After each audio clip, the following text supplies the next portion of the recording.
Delopi Ali alam sugliai liai Uti koin kayopi Kayopi Kayopi Dam laya pile pule Wan soki sil kate beu Lui kuklam mahi beki Likat kona soklayu Mio nadik tu intai Del kengo pioe Delopi, Delopi Ali alam sugliai liai Utei koin kayopi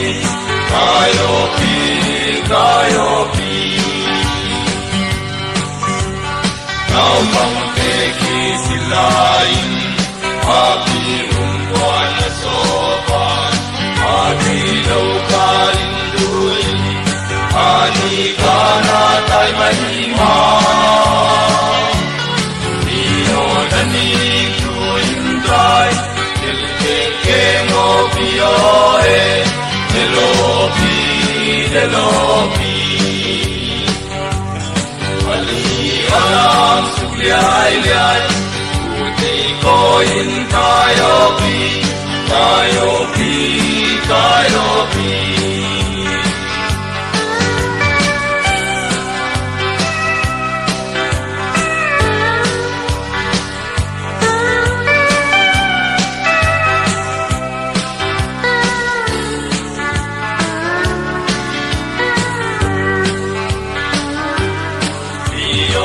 Ni tu indai el